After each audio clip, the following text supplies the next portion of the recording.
¿Qué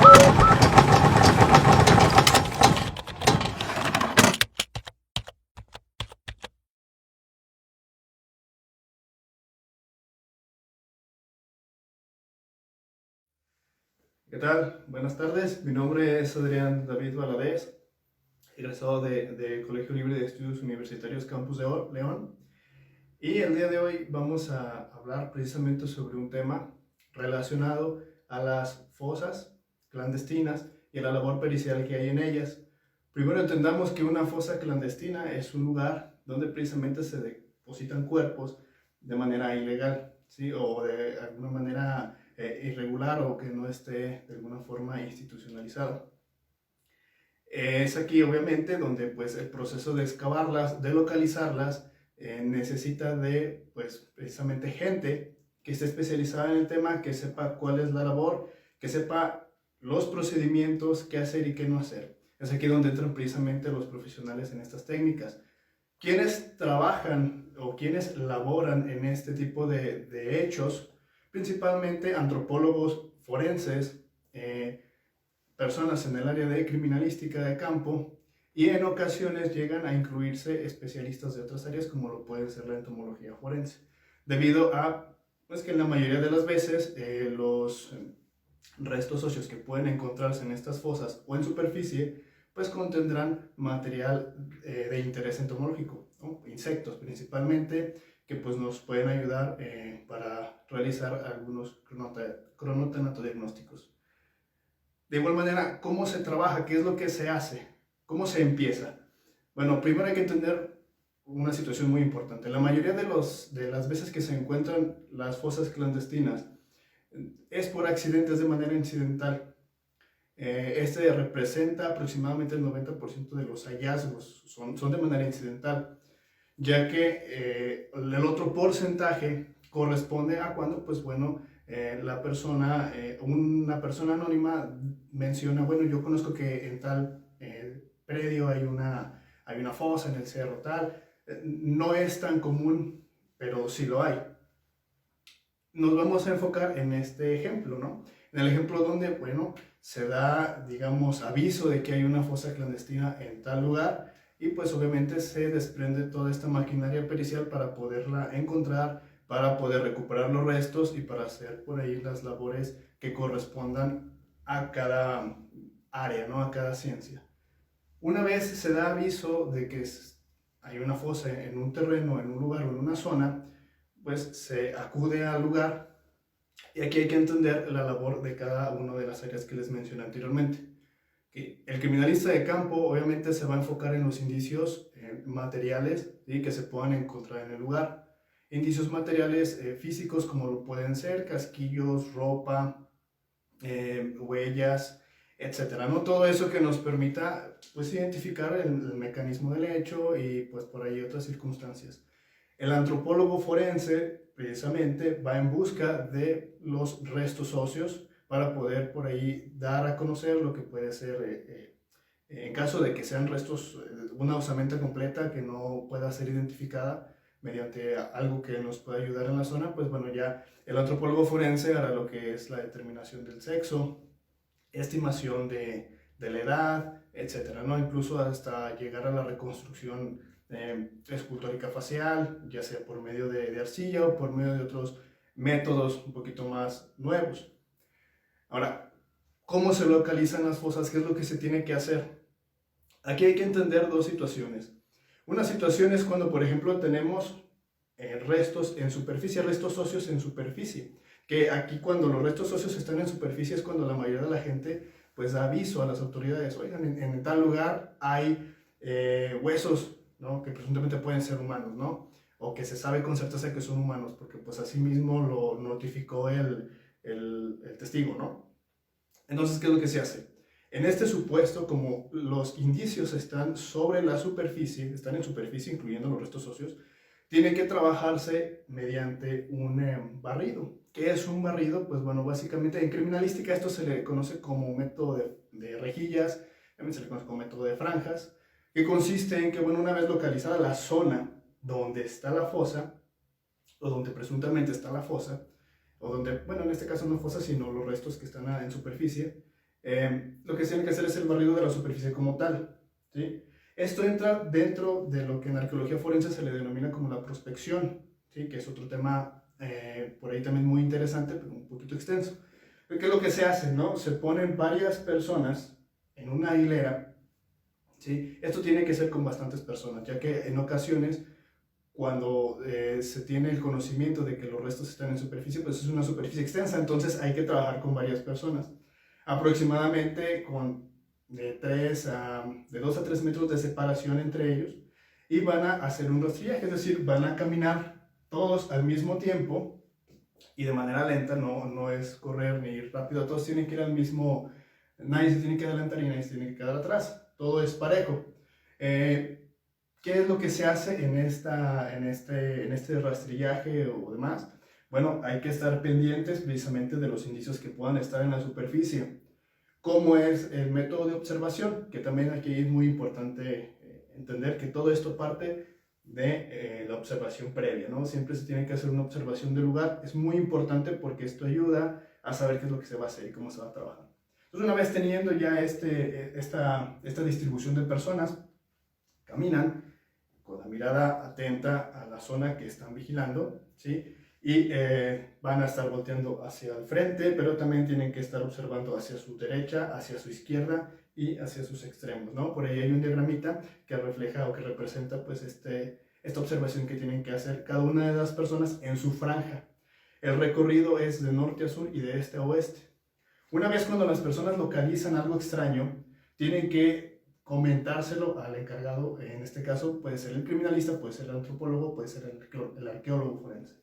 Tienen que notificarle y bueno, tienen que colocar un señalamiento de dónde está el indicio para, pues bueno, que lo puedan registrar en un dibujo que nosotros conocemos como planimetría, ¿no? Es un método de fijación. Ahora, cuando esto se hace, cuando los indicios están en superficie, pues ya básicamente se procede a lo que es el embalaje, el estudio, el análisis y demás, ¿no? De manera, obviamente cada uno de esos puntos es un tema muy extenso, pero en resumidas cuentas eso es lo que se hace cuando tenemos los indicios, cuando no se tiene que desenterrar nada básicamente. Pero ¿qué se hace cuando sí? Cuando, por ejemplo, ahora sí se notifica de que hay fosas como tal, ¿no? De que hay que se conoce que hay fosas clandestinas, cómo se procede, cómo se localizan, que también eso es algo muy interesante, que luego a veces surge la duda de, bueno, ¿y cómo se encuentran? Bueno, aquí principalmente se llega de nuevo también al lugar y se hace un recorrido visual, pero también puede hacerse este rastrillaje, pero aquí la diferencia es que lo que se va a buscar precisamente son cambios en la vegetación y en la tierra. ¿Cómo son estos cambios? Bueno, primero, cambio de coloración en el terreno, ¿sí? Normalmente cuando se cava un hoyo, un agujero, en este caso una fosa, se remueve la tierra, después se vuelve a colocar y aquí ya hay un movimiento, obviamente una combinación de tierras y lo que va a generar también es un cambio de coloración en la misma. Ahora, este cambio es muy sutil, no es tan drástico, ¿no? Como pudiéramos pensar, es muy sutil, pero ahí está. Por ahí hay varios artículos o varios por ahí autores que mencionan que puede también apoyarse de mojar un poco la tierra para distinguir estos cambios, ¿no? Pero bueno, es algo que no es muy recomendable porque no siempre se da, no siempre a través de este método se puede identificar. El cambio de coloración en tierra, también la elevación de la tierra, tanto hacia arriba como hacia abajo, es decir, tener elevaciones o depresiones de tierra nos puede indicar el contorno de la fosa. Y también los cambios de vegetación. ¿Cómo son los cambios de vegetación? Aquí tenemos que identificar pues si la vegetación no crece al mismo nivel, ¿no? Normalmente es un poquito más abajo porque se removió la vegetación, no crece al mismo nivel, por lo que podemos esperar que en la zona donde está la fosa la vegetación crezca un poquito menos. También podemos encontrarnos previo o atrás o como quieran llamarlo, es decir, antes de localizar la fosa o antes de llegar a la zona de la fosa, podemos encontrar que la hierba está movida, que está doblada, porque pues bueno, puede que hayan arrastrado los cuerpos o hayan incluso hayan arrastrado los vehículos o hayan pasado los vehículos para poder depositar los cuerpos. Son todas estas variantes las que se tienen que tener en cuenta al momento de buscar la fosa. Una vez localizada la fosa o en la zona donde probablemente se haya encontrado la fosa, se hace lo que se le conoce como un pozo de sondeo o pozos de sondeo, ¿sí? Se hace un agujero de aproximadamente 1 por 1 metro cuadrado y se va identificando cambios precisamente. Aquí ya vamos a buscar los cambios de presión, de compactación de la tierra. Normalmente la tierra está un poquito más suelta. También se pueden apoyar con radares, ¿no? Que utilizan los geofísicos para pues, hacer algunas cuestiones topográficas, pero también son útiles. Estos radares no detectan los huesos, no detectan nada de eso. Lo que detectan son los cambios precisamente en los estratos de la tierra, que obviamente nos ayuda a identificar dónde está el cuerpo o los cuerpos. No arrojan en sus imágenes los huesos ni nada, ¿no? Sino los cambios en los estratos de la tierra. Ahora, ya encontrando la fosa, ya localizándola y demás, lo que se hace ahora ya es excavarlo. Para este proceso de excavación se debe de evitar utilizar herramientas pesadas.